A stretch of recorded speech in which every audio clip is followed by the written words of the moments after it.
Hello dear students, myself Ghulam Mohiuddin. I am welcoming you all on my YouTube channel Medicum Star. Dear students, आपका previous कब 3 lecture upload हो चुका है।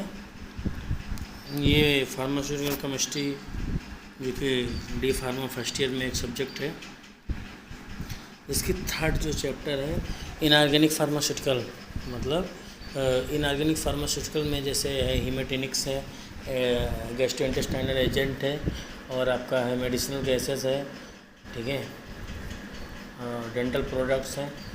इन सारे topic के बारे में आज हम लोग, एंटी माइक्रोबियल एजेंट है, इन सारे टॉपिक्स के बारे में आज हम लोग बात करने वाले हैं। तो चलिए स्टार्ट करते हैं। पहला क्वेश्चन इसमें है आपका, ferrous sulphate is also known as, मतलब फेरस सल्फेट का सिनोनिम क्या है। फेरस सल्फेट को किसी और नाम से भी जाना जाता है क्या? तो इसमें पहला ऑप्शन है green vitriol, blue vitriol, red vitriol, white vitriol. तो डियर स्टूडेंट्स, ये जो फेरस सल्फेट होता है इसको हम ग्रीन विट्रियोल के नाम से भी जानते हैं। किस नाम से जानते हैं? ग्रीन विट्रियोल के नाम से भी हम लोग इसको जानते हैं। नेक्स्ट क्वेश्चन आपका हो जाएगा, इसका एक्सप्लेनेशन देख लेते हैं। क्या होता है कि जो फेरस सल्फेट होता है उसे कई नाम से जाना जाता है। फेरस सल्फेट के नाम से, आयरन सेकेंड सल्फेट के नाम से, और कभी कभी क्या होता है इसे ग्रीन विट्रियोस या ग्रीन विट्रियोल के नाम से भी जाना जाता है। नेक्स्ट स्लाइड की तरफ चलते हैं। इसमें नेक्स्ट क्वेश्चन आपका है, the stomach pH range when food is present, मतलब जब आपका फूड प्रेजेंट होता है तो स्टमक का पीएच रेंज क्या होता है। तो डियर स्टूडेंट, जब इसमें आपका फूड प्रेजेंट रहता है तो क्या होता है, स्टमक का जो पीएच रेंज होता है वो 7 के आसपास होता है, ठीक है डियर स्टूडेंट्स। नेक्स्ट क्वेश्चन है आपका, एंटासिड एक्ट बाई, एंटासिड मतलब आप एंटासिड क्या होता है पहले इसको देख लेते हैं। एंटासिड क्या होता है? एंटासिड के अगर इसको हम एक्सप्लेन अच्छे से करते हैं तो एंटासिड मतलब होता है एंटासिड, एंट प्लस एसिड, मतलब एंटा मतलब अगेंस्ट, एसिड मतलब एसिड। जो केमिकल्स, जो मेडिसिन्स एसिड के अगेंस्ट का वर्क करता है उसे हम एंटासिड बोलते हैं। क्या काम करता है एंटासिड? एंटासिड मतलब होता है एंटासिड, एंटा प्लस एसिड, मतलब जो एसिड के अगेंस्ट में वर्क करता है उसे हम एंटासिड बोलते हैं। तो इसमें पहला ऑप्शन दिया गया आपका, decrease the volume of HCl in stomach, मतलब जब आप एंटासिड पीते हो तो क्या काम करता है कि जो आपके स्टमक में एसिड का सिक्रीशन हो रहा है, क्या उस एसिड के सिक्रीशन को रोक देता है? नहीं है, यहाँ पे रॉन्ग हो जाएगा। Neutralising the gastric HCl content, हाँ ये आपका यहाँ पे करेक्ट है। मतलब क्या करता है कि जो गैस्ट्रिक HCl का जो कंटेंट्स होता है उसको न्यूट्रलाइज कर देता है through hydrogen potassium ATPase pump all of the above. तो यहाँ पे जो करेक्ट आंसर आपका हो जाएगा वो neutralising the gastric HCl content, मतलब जो भी गैस्ट्रिक HCl होते हैं उनको न्यूट्रलाइज कर देता है एंटासिड। ओके, नेक्स्ट क्वेश्चन आपका यहाँ पे हो जाएगा, which of the following statement about antacid is not true, मतलब एंटासिड के बारे में कौन सा ऑप्शन इसमें गलत दिया गया है। The act by neutralising statement gastric acidity, आपने पहले ही पढ़ा कि जो गैस्ट्रिक एसिडिटी होता है उसको न्यूट्रलाइज कर देता है। दूसरा ऑप्शन है they all causes systemic alkalosis, बिल्कुल गलत है। They do not reduce the production of gastric acid, ये भी सही है। They have no effect on the volume of gastric acid, तो यहाँ पे करेक्ट आंसर आपका हो जाएगा they all cause systemic alkalosis, यही नहीं करता है, बाकी सारा कुछ करता है। नेक्स्ट क्वेश्चन आपका हो जाएगा कि the molecular weight of nitrous oxide, nitrous oxide क्या होता है डियर स्टूडेंट्स? नाइट्रस ऑक्साइड तो आपका लाफिंग गैस की तरीके से यूज़ किया जाता है। नाइट्रस ऑक्साइड फर्स्ट टाइम तो लाफिंग गैस है। इसका फार्मूला क्या होता है? इसका फार्मूला होता है N2, वो आपका नाइट्रस ऑक्साइड होता है। तो इसका मॉलिक्यूलर वेट क्या होगा? तो नाइट्रोजन का मॉलिक्यूलर वेट क्या होता है? जैसे अगर हमको याद करना चाहिए, आपको जो मोस्टली इंपॉर्टेंट है उनको, उन कंपाउंड्स, आपको सिर्फ सारी पीरियोडिक टेबल याद कर लेनी चाहिए, बट जो अगर नहीं याद कर सकते तो कुछ जो इम्पोर्टेंट्स एटम्स हैं उनका एटॉमिक नंबर, एटॉमिक मास याद कर लेना चाहिए आपको। तो नाइट्रोजन क्या होता है? नाइट्रोजन का एटॉमिक मास 14 होता है और ऑक्सीजन का कितना होता है? 16 होता है। तो यहाँ पे 14 दूनी 28, 10 38 और 2 40, 4 44 हो जाएगा, ठीक है। मतलब यहाँ पे 2 नाइट्रोजन है। एक्सप्लेनेशन में चलते हैं, देखते हैं। 44 करेक्ट आंसर हो जाएगा। यहाँ पे क्या है? Molecular weight of nitrous oxide, molecular formula N2 होता है, नाइट्रोजन का 14 होता है, ऑक्सीजन का 16 होता है। तो 14 दूना 28 और 16 44। तो यहाँ पे करेक्ट आंसर 44 ग्राम प्रति मोल हो जाएगा, मतलब जो इसका मॉलिक्यूलर वेट होगा 44 ग्राम हो जाएगा। नेक्स्ट है silver nitrate decomposes, silver nitrate gets decomposed at, मतलब सिल्वर नाइट्रेट कितने डिग्री सेल्सियस पे डिकम्पोज हो जाता है। तो इसमें आपका पहला ऑप्शन दिया गया है 450 degree Celsius, 440 degree Celsius, 380 degree Celsius, 280 degree Celsius. तो इसका करेक्ट आंसर हो जाएगा 440 डिग्री सेल्सियस। इसमें होता क्या है कि जो सिल्वर नाइट्रेट होता है, सिल्वर नाइट्रेट जब साल्ट के फॉर्म में होता है तो लिक्विड के फॉर्म में होता है। जब ये ब्रेकडाउन होता है तो silver salt plus oxygen gas के फॉर्म में ये निकल जाता है, प्लस नाइट्रोजन डाइऑक्साइड या नाइट्रोजन डाइऑक्साइड गैस के फॉर्म में भी निकलता है। जब हम इसको 250 डिग्री सेल्सियस तक मेल्ट, मतलब इसको हीट करते हैं तो ये मेल्ट होना स्टार्ट हो जाता है। मतलब अगर हम सिल्वर नाइट्रेट को 250 डिग्री सेल्सियस तक हीट करते हैं तो ये क्या होता है, मेल्ट होना स्टार्ट हो जाता है। बट जो कम्प्लीटली डिकम्पोजिशन होता है, ठीक है, मतलब डिकम्पोजिशन जो डिकम्पोज होता है कम्प्लीटली, वो 450 डिग्री सेल्सियस पे कम्प्लीटली डिकम्पोज हो जाता है। मतलब अच्छे से इसका जो मेल्टिंग पॉइंट, देखो मेल्ट होना और डिकम्पोजिशन दोनों अलग अलग टॉपिक टर्म है। मेल्टिंग पॉइंट मतलब क्या होता है, ये पिघलना स्टार्ट करता है। मतलब सिल्वर नाइट्रेट जो लिक्विड फॉर्म में होता है वो गैस में होता है, या जो सॉल्ट में होगा लिक्विड में हो जाएगा, इसी को मेल्ट बोलते हैं। बट अगर 250 डिग्री सेल्सियस के ऊपर अगर आप इसको टेम्परेचर प्रोवाइड करोगे, हीट करोगे, तो ये पूरी तरीके से टूट जाएगा, जैसा कि इसी क्वेश्चन में दिया गया है। तो यहाँ पे करेक्ट आंसर आपका क्या हो जाएगा, 440 डिग्री सेल्सियस पे सिल्वर नाइट्रेट डिकम्पोज हो जाता है। नेक्स्ट क्वेश्चन है इसमें, which of the following is not a oxygen splitting ligands, मतलब इसमें से कौन कौन से ऐसे लिगेंड्स हैं जो ऑक्सीजन को स्प्लिट नहीं करते हैं। तो इसमें आपका पहला हो जाएगा हाइड्रोजन पर ऑक्साइड, सोडियम पर बोरेट, सोडियम पर कार्बोनेट, सोडियम क्लोराइड। तो हाइड्रोजन पर ऑक्साइड क्या है, इसमें भी ऑक्सीजन प्रेजेंट होता है, सोडियम पर बोरेट में भी ऑक्सीजन प्रेजेंट होता है, सोडियम पर कार्बोनेट में भी ऑक्सीजन प्रेजेंट होता है। एक सोडियम फ्लोराइड एक ऐसा ऑप्शन है जिसमें ऑक्सीजन नहीं प्रेजेंट होता है। मीन्स कौन सा ऐसा कंपाउंड है जो ऑक्सीजन डोनेट नहीं करता या ऑक्सीजन ब्रेक नहीं करता है, ऑक्सीजन अपने लिगेंड से ऑक्सीजन को प्रोड्यूस नहीं करता है। तो सोडियम फ्लोराइड यहाँ पे करेक्ट आंसर आपका हो जाएगा। नेक्स्ट आप, which of the following is not an example of non systemic antacid. Antacid क्या होते हैं, एंटासिड आपके जो आपके एसिड को न्यूट्रलाइज करने के लिए काम करते हैं। तो यहाँ ये इसमें करेक्ट आंसर हो जाएगा सोडियम बाइकार्बोनेट ही नॉन सिस्टमिक एंटासिड होता है। नेक्स्ट क्वेश्चन हो जाएगा कि which of the following is not an anti caries agent. अब एंटी कैरीज एजेंट क्या होते हैं, मतलब ये पूछता है कि कौन सा ऐसा कंपाउंड है जो एंटी कैरीज एजेंट नहीं होता है। तो यहाँ पे आपका ऑप्शन है sodium metaphosphate, stannous fluoride, sodium bicarbonate, zinc chloride. तो यहाँ पे हमको पहले देखना चाहिए एंटी कैरीज एजेंट क्या होता है। Anti caries agent dear students वो होते हैं कि जब अभी का एग्जांपल के तौर पे कभी कोई खाना, मतलब एग्जांपल के तौर पे आप खाना खाएं और आपने दांत अच्छे से साफ़ नहीं किया, तो क्या होता है आपके दांत में कुछ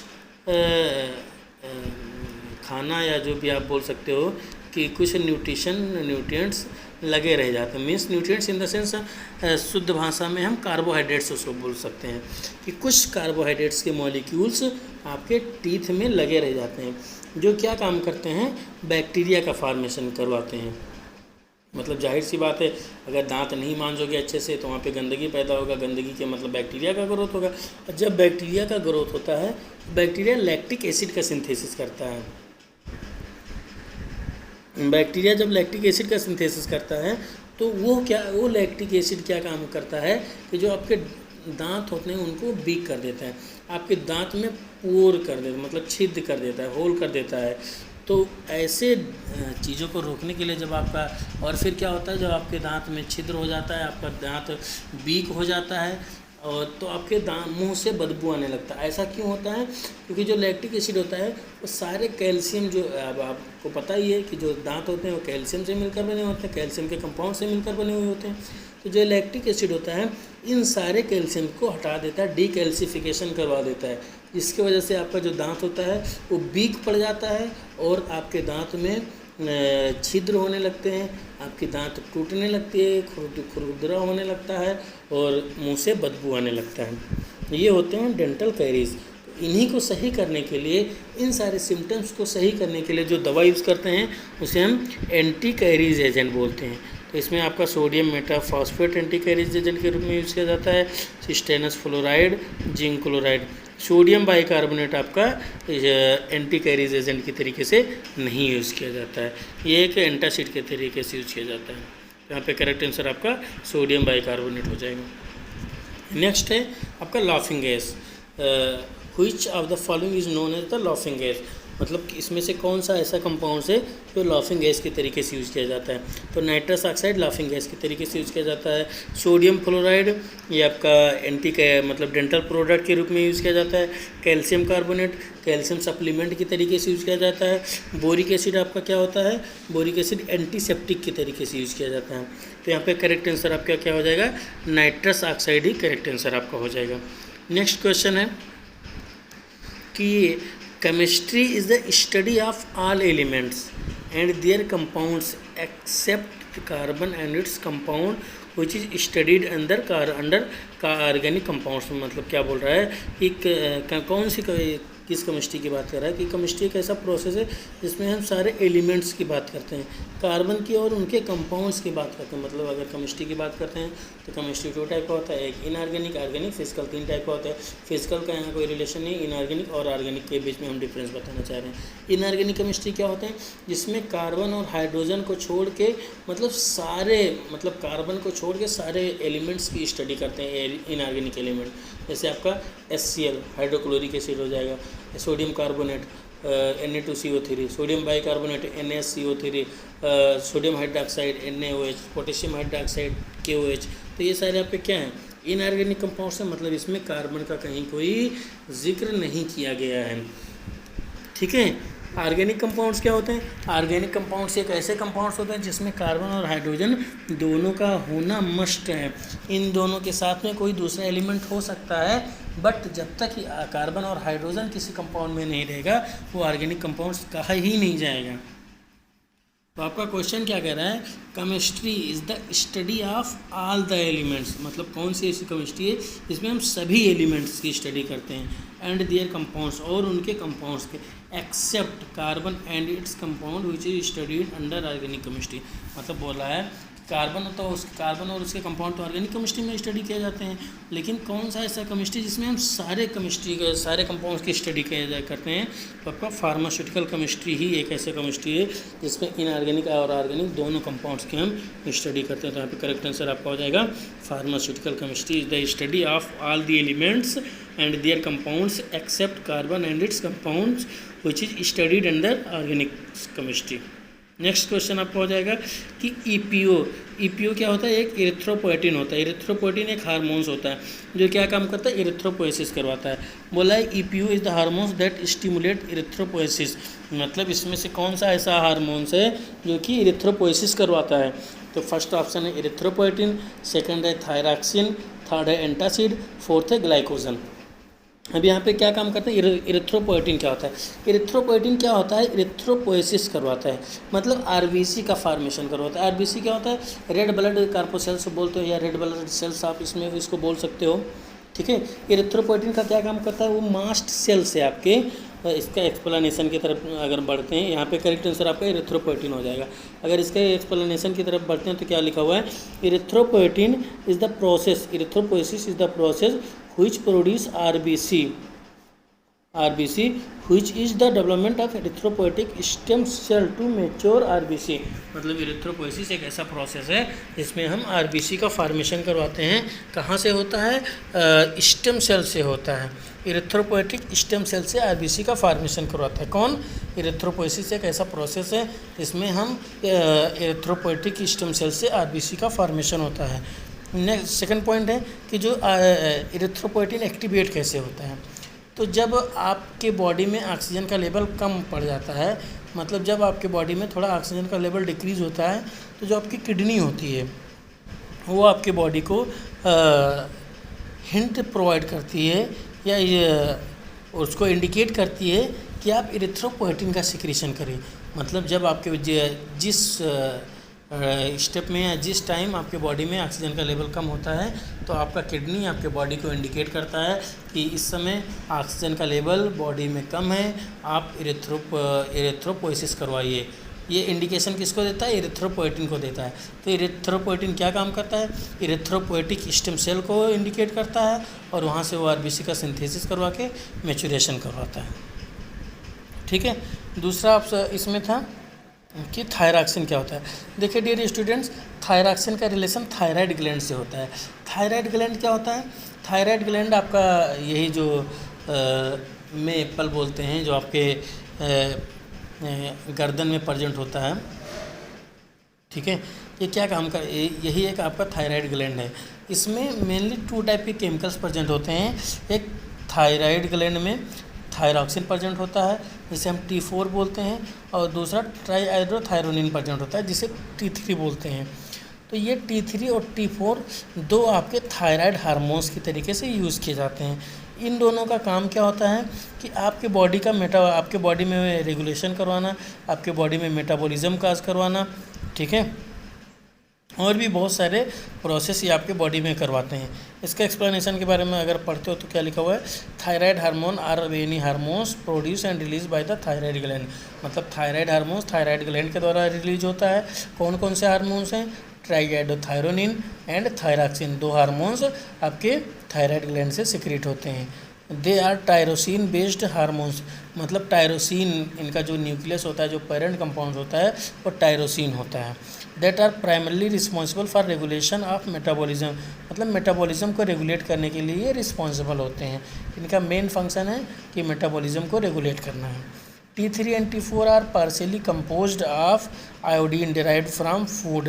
मतलब जो आप खाना से आयोडीन खाते हो वो आपकी थायराइड ग्लैंड ट्रैप कर लेती है और ट्राईहाइड्रोथायरोनिन और थायरॉक्सिन के बनाने में हेल्प करवाती है।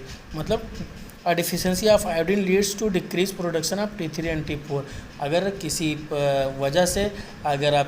वजह से आयोडीन की डिफिशियंसी हो जाती है, थायराइड ग्लैंड आयोडीन को ट्रैप नहीं कर पाता है, तो आपके थायराइड ग्लैंड में थायराइड जो टिश्यू प्रेजेंट होता है, मतलब जो T3 और T4 सेल प्रेजेंट होते हैं, वो इनलार्ज हो जाते हैं। मतलब उनका क्या होता है, जो उनका शेप है वो बढ़ जाता है। जैसे एग्जांपल के तौर पे जो कि पेड़ पौधे होते हैं, जैसे जो आम का हो गया, बरगद का हो गया, पीपल का हो गया, जो थोड़ा एजेड पेड़ पौधे होते हैं, जो ज़्यादा एज होता है उनका, वो क्या काम करते हैं, देखते होंगे आप लोग कि उनकी जड़ें बहुत दूर दूर तक निकली हुई होती है ना। मतलब जो बरगद का पेड़ होता है उसका जड़ बहुत दूर तक निकला होता है। उसका रीज़न क्या है कि वो लोग क्या काम करते हैं, मिनरल्स के तलाश में, वाटर के तलाश में अपने अपने रूट्स को बढ़ा देते हैं कि उनको ये लगता है कि यहाँ पे वाटर का अमाउंट थोड़ा डिक्रीज़ है, तो अगर हम कहीं और जाएंगे तो वहाँ पे वाटर का अमाउंट हो सकता है कि मिल जाए। इसीलिए वो अपने रूट को बढ़ा देते हैं, जो सेकेंडरी रूट होता है। या दूसरे लैंग्वेज में आप समझ सकते हो कि जो जिराफ होते हैं, पहले क्या होता था, आपने प्रीवियस क्लासेस में पढ़ा ही होगा कि पहले क्या होता था कि पेड़ प्लांट नीचे लगे हुए होते थे, जिराफ अपना आराम से खा लेते थे। लेकिन आजकल के टाइम, मतलब कुछ टाइम पहले क्या हुआ कि पेड़ पौधों को काट दिया गया, जिससे या कुछ जो लंबे पेड़ पौधे थे वो उनके पहुंच से बाहर थे, तो वो उचक के खाना स्टार्ट किया। आपने कहानी पढ़ा भी है प्रीवियस छोटे क्लासेस में। तो वो लोग उचक के खाना स्टार्ट किए, जिसकी वजह से जो उनका गर्दन है वो बढ़ गया। तो यही रीज़न है, मतलब क्यों सर्च में ही बढ़ा ना। तो यही रीज़न है कि जब T3 T4 का आपके बॉडी में डिफिशियंसी हो जाता है तो आपका बॉडी, मतलब थायराइड ग्लैंड क्या काम करती है, थायराइड सेल को बढ़ा देती है। जब थायराइड सेल आपके बॉडी में बढ़ जाता है तो उसी को हम ग्वाइटर बोलते हैं। ग्वाइटर मतलब जिसे हिंदी में घेंघा रोग बोला जाता है। तो उसको सही करने के लिए हम मार्केट में आपका ड्रग आता है थायरोनॉर्म के नाम से, इसका कंपोजिशन होता है थायरॉक्सिन, उसको हम यूज़ करते हैं। और भी बहुत कुछ है पढ़ने के लिए, आप पढ़ सकते हो कि जो T4 होता है वो आप जो T4 होता है वो T3 में मेटाबोलाइज्ड होता है और T3 आपका बॉडी में एक्टिवेट करता है। इसका जो 2020 है उसमें लीवोथायरॉक्सिन की डिस्कवरी की गई है, जो एक अच्छा दवा मतलब एक इसमें पोटेंट ड्रग की तरह यूज़ किया जाता है। जो थायरॉक्सिन है उसको American chemist Edward Calvin Kendall ने 1915 ईस्वी में उसको आइसोलेट किया था। और भी बहुत सारी चीज़ें हैं, तो आपका यहाँ पे ये हो गया। नेक्स्ट है आपका ग्लाइकोजन क्या होता है। ग्लाइकोजन क्या होता है कि ग्लाइकोजन आपका क्या होता है, ग्लाइकोजन क्या होता है जब आपके बॉडी में ग्लूकोज का लेवल बढ़ जाता है। अब यहाँ पे आपको डायबिटीज मेलाइटस को समझना पड़ेगा, ठीक है। ग्लाइकोजन क्या होता है जब आपके बॉडी में ग्लूकोज का लेवल बढ़ जाता है। एग्जांपल के तौर पे आपके बॉडी को नीड थी 50 ग्राम ग्लूकोज और आपके बॉडी को मिल गया या आपने खा लिया 100 ग्राम ग्लूकोज, तो ये 50 ग्राम ग्लूकोज एक्स्ट्रा ही है ना, तो ये ग्लूकोज आपके एडिपोज टिश्यू में स्टोर होना चाहता है। तो इसको स्टोर करने के लिए आपके पैनक्रियाज में आइसोलेट्स ऑफ लैंगरहैंस प्रेजेंट होता है। मतलब जो आपका पैनक्रियाज होता है, जो आपका अग्न्याशय होता है, जो लीफ शेप का आपका पैनक्रियाज होता है, उसमें 3 टाइप के सेल प्रेजेंट होते हैं, एक अल्फा सेल, बीटा सेल और 4 टाइप के जनरली प्रेजेंट होते हैं। अभी 3 या 4 टाइप के प्रेजेंट होते हैं, आप लोग पढ़ लीजिएगा, 4 टाइप की होती हैं, ठीक है। Alpha cell, beta cell, delta cell और गामा सेल प्रेजेंट होते हैं। तो अल्फा सेल क्या काम करता है कि जो आपका ग्लूकोज था, पहले ग्लूकोज एक्स्ट्रा था, तो ग्लूकोज क्या हुआ ग्लाइकोजन में कन्वर्ट हो गया। किसने कन्वर्ट किया, बीटा सेल ने कन्वर्ट किया। तो यही होता है, बीटा सेल क्या सिक्रेट करता है, इंसुलिन नाम के केमिकल को सिक्रेट करता है। मतलब क्या हुआ, अगर आपकी बॉडी में ग्लूकोज का लेवल बढ़ रहा है तो बीटा सेल क्या काम करता है, इंसुलिन का सिक्रेशन करता है, जो क्या काम करता है कि वो ग्लूकोज को ग्लाइकोजन में कन्वर्ट कर देता है, ठीक है, ग्लूकोज को ग्लाइकोजन में कन्वर्ट कर देता है। फिर जब आपको जब आप कभी भूखे रहते हो, ग्लूकोज की नीड होती है, तो वही स्टोर्ड ग्लाइकोजन ही ग्लूकोज में कन्वर्ट हो जाता है। अगर इंसुलिन प्रॉपर तरीके से फंक्शनिंग नहीं कर पाता है, मतलब अगर आपकी बॉडी में ग्लूकोज का लेवल बढ़ रहा है, इंसुलिन अपना काम नहीं कर पा रहा है, तभी आपको डायबिटीज मेलाइटस हो जाता है, जिसे हिंदी में शुगर मधुमेह बीमारी बोलते हैं, मधुमेह रोग बोलते हैं ना। शुगर आजकल बहुत फेमस बीमारी हो चुका है, डायबिटीज मेलाइटस, इसे हिंदी में मधुमेह बोलते हैं। इसमें शुगर का लेवल बढ़ जाता है, तो इसे शुगर के नाम से बोलते हैं कि शुगर हो गया उनको, ठीक है। तो ग्लाइकोजन क्या है, ग्लूकोज का स्टोरेज फॉर्म होता है, ठीक। नेक्स्ट क्वेश्चन क्या है, are medication that do not require the prescription. मतलब कौन सा ऐसा मेडिकेशन है जिसको हम प्रिस्क्रिप्शन के विदाउट भी ले सकते हैं। तो यहाँ पे आपका डेंटल प्रोडक्ट है, एंटासिड है, माउथ वॉशेस है, हेमेटिनिक्स। डेंटल प्रोडक्ट दांत में कोई बीमारी हो जाती है उसको सही करने के लिए यूज़ किया जाता है। एंटासिड आपका एसिड के सिक्रीशन को अगर बढ़ गया है तो उसको घटाने के लिए यूज़ किया जाता है। माउथ वॉशेस आपके मुंह में कोई इन्फेक्शन हो गया तो उसके लिए यूज़ करते हैं। हेमेटिनिक्स ये आयरन का सप्लीमेंट होता है, मतलब आयरन की डिफिशियंसी को सही करता है। यहाँ पे करेक्ट आंसर आपका हो जाएगा एंटासिड। नेक्स्ट क्वेश्चन है आपका, dot is an agent that kill micro organism और स्टॉप देयर ग्रोथ। इसमें फर्स्ट ऑप्शन है anti microbial agent, antacid, dental product. तो यहाँ पे करेक्ट आंसर आपका हो जाएगा anti microbial agent. Anti microbial agent क्या काम करते हैं, अगर कहीं आपके बॉडी में कोई एंटी माइक्रो ऑर्गेनिज्म का ग्रोथ हो रहा है तो एंटी माइक्रोबियल एजेंट क्या काम करते हैं, उसको किल कर देते हैं या उस ग्रोथ को रोक देते हैं। अब एंटी माइक्रोबियल एजेंट पढ़ रहे हो आप, तो यहाँ पे आपको एंटीसेप्टिक और डिसइंफेक्टेंट के बारे में पढ़ना चाहिए। एंटीसेप्टिक क्या होते हैं, एंटीसेप्टिक एक ऐसा केमिकल कंपाउंड्स होता है जो क्या काम करता है, लिविंग सरफेस पर प्रेजेंट होता है। मतलब एंटीसेप्टिक आपके लिविंग सरफेस पे जो माइक्रो ऑर्गेनिज्म प्रेजेंट है उसको किल करने के लिए या उसके ग्रोथ को रोकने के लिए हम एंटीसेप्टिक यूज़ करते हैं। और डिसइंफेक्टेंट क्या होता है, डिसइंफेक्टेंट नॉन लिविंग पार्ट्स पे, नॉन लिविंग बॉडी पे जो माइक्रो ऑर्गेनिज्म ग्रोथ कर रहे हैं उनको किल करने के लिए या डिस्ट्रॉय करने के लिए जो यूज़ करते हैं उन्हें हम डिसइंफेक्टेंट बोलते हैं। क्लियर, समझ में आ रहा है आपको, ठीक है। एंटीसेप्टिक जैसे आपका हाइड्रोजन पेरोक्साइड हो गया, आपके बॉडी कहीं आपके सरफेस एरिया पर कहीं घाव हो गया है, कहीं फोड़ा निकला हुआ था उसमें इन्फेक्शन हो गया, अब उसको सही करने के लिए हम लोग क्या काम करते हैं, हाइड्रोजन पेरोक्साइड को अप्लाई करते हैं। जैसे कि कहीं कट गया है, अब वहाँ पे बैक्टीरिया का ग्रोथ हो रहा है, तो हम लोग क्या काम करते हैं, डॉक्टर लोग क्या काम करते हैं कि हाइड्रोजन पेरोक्साइड से उसको पहले धुलते हैं, इसलिए कि अगर उसमें कहीं बैक्टीरिया माइक्रोनियम का ग्रोथ हो रहा हो तो वो रुक जाए। जैसे फर्श वर्श कभी आपका फ्लोर, कहीं आपका टेबल, कोई चेयर गंदा है तो उसको साफ़ करने के लिए हम लोग बहुत सारे फिनाल्स का यूज़ करते हैं और बहुत सारे डिटॉल्स तो आपका एंटीसेप्टिक हो जाएगा। बहुत सारे फिनाल्स और क्लोरहेक्सिडीन बहुत सारे केमिकल्स आते हैं जिनको सही करते हैं, तो फिनाल आपका डिसइंफेक्टेंट हो जाएगा। तो यही है कि जो एंटीसेप्टिक होता है वो लिविंग बॉडी पे अप्लाई किया जाता है, जो डिसइंफेक्टेंट होते हैं वो नॉन लिविंग बॉडी पे अप्लाई किए जाते हैं। Next question, what is the formula molecular formula of ferrous sulphate. अब फेरस सल्फेट क्या होता है? फेरस सल्फेट एक हेमेटिनिस की तरीके से यूज़ किया जाता है, आयरन सप्लीमेंट की तरीके से यूज़ किया जाता है। तो इसमें फर्स्ट ऑप्शन है C6H8O6, ये आपका एस्कॉर्बिक एसिड का फार्मूला है। ये है FeCO का होल 5, मतलब आयरन पेंटाक्लोराइड है, ठीक है, सॉरी आयरन पेंटाकार्बोनिल कंपाउंड है आपका, ठीक है। नेक्स्ट है आपका फेरस सल्फेट और नेक्स्ट है कैल्शियम कार्बोनेट। तो यहाँ पे आपका जो करेक्ट आंसर है आंसर नंबर C है, फेरस सल्फेट। नेक्स्ट क्वेश्चन है, acidifiers are use to treat patient suffering from achlorhydria और हाइपोक्लोरहाइड्रिया। तो जो गैस्ट्रिक एसिडिफायर्स होते हैं उनको हम यूज़ करते हैं हाइपोक्लोरहाइड्रिया को सही करने के लिए। यहाँ पे करेक्ट आंसर गैस्ट्रिक हो जाएगा, आंसर नंबर C। नेक्स्ट है, which of the following is an antacid, मतलब एंटासिड इसमें से कौन कौन से एंटासिड हैं? तो आपका फर्स्ट ऑप्शन है हाइड्रोजन परऑक्साइड, नेक्स्ट है फेरस फ्यूमरेट, नेक्स्ट है एल्यूमिनियम हाइड्रोक्साइड जेल, नेक्स्ट है सिल्वर नाइट्रेट। तो हाइड्रोजन परऑक्साइड क्या है? हाइड्रोजन परऑक्साइड एक एंटी माइक्रोबियल एजेंट की तरीके से यूज़ किया जाता है। फेरस फ्यूमरेट क्या है?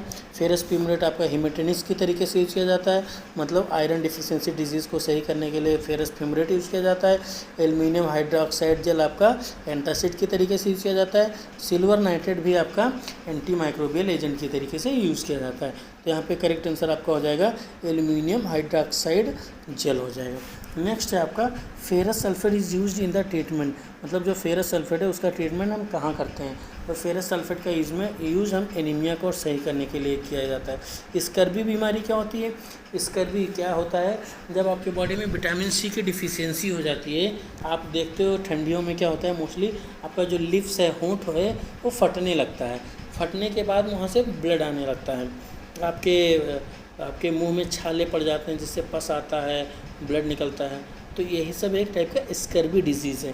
तो ये डिजीज़ विटामिन C के डिफिशियंसी की वजह से होती है।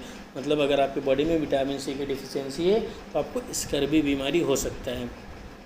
इसमें क्या होता है, आपके होंठ फट जाते हैं और ब्लड आने लगता है। डायबिटीज़ क्या होता है, अभी मैंने आपको बताया कि जब आपके बॉडी में ग्लूकोज का लेवल बढ़ जाता है तो उसके वजह से आपका डायबिटीज़ हो जाता है, डायबिटीज़ मेलाइटिस जिसे मधुमेह बोलते हैं। एनीमिया क्या होता है, जब आपके बॉडी में आयरन की डिफिशियंसी हो जाती है, मतलब हीमोग्लोबिन की डिफिशियंसी हो जाती है, तो आपको एनीमिया हो जाता है। मेरेस्मस क्या होता है? मेरेस्मस एक प्रोटीन का माल न्यूट्रिशन डिजीज़ होता है, मतलब प्रोटीन डिफिशियंसी माल न्यूट्रिशन डिजीज़, मतलब अगर आपके बॉडी में प्रोटीन की डिफिशियंसी हो जा रही है तो आपको मेरेस्मस डिजीज़ हो जाएगा। इसमें क्या होता है कि जो आपके एडिपोइड टिश्यू हैं और जो आपके मसल्स होते हैं उनका डिस्ट्रक्शन होने लगता है, वो उनका जो है वो घटने लगते हैं, वो किल्स होने लगते हैं, ठीक है। मेरेस्मस क्या होता है? एक प्रोटीन डिफिशियंसी माल न्यूट्रिशन डिजीज़ है। इसमें जितना किसी बॉडी में जितना प्रोटीन का अमाउंट चाहिए उतना प्रोटीन नहीं मिल पाता है, तो उसके वजह से जो डिजीज़ होता है उसे हम मेरेस्मस बोलते हैं।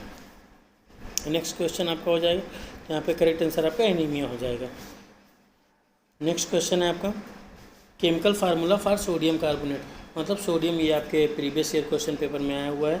Chemical formula of sodium carbonate, sodium carbonate का केमिकल फार्मूला क्या होता है? तो sodium bicarbonate, Na2 sodium bicarbonate है, सॉरी यहाँ पे होगा NaHCO3 सोडियम बाइकार्बोनेट। ये फार्मूला जो लिखा हुआ है ये सोडियम कार्बोनेट का लिखा हुआ है, जो यहाँ पे फार्मूला लिखा हुआ है ये सोडियम कार्बोनेट का लिखा हुआ है।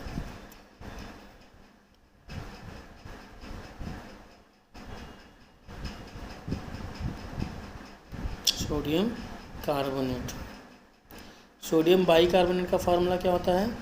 NaHCO3, ये आपका सोडियम बाइकार्बोनेट का फार्मूला होता है। Okay dear students, next question इसमें है कि nitrous oxide is also known as, मतलब नाइट्रस ऑक्साइड किस लिए जाना जाता है, तो नाइट्रस ऑक्साइड लाफिंग गैस के लिए यूज़ किया जाता है। तो यहाँ पे thank you dear student for watching the video and joining the session. Dear students, आप लोग चैनल को सब्सक्राइब कर दीजिए, लाइक कर दीजिए, कमेंट कर दीजिए, शेयर कर दीजिए। अगर आपको चैनल पसंद आता है, मतलब अगर आपको वीडियो पसंद आता है तो आपके अपने दोस्तों के साथ शेयर कर दीजिए और दोस्त स्टूडेंट्स खूब सारा सपोर्ट कीजिए। Thank you for all this thing. Thank you.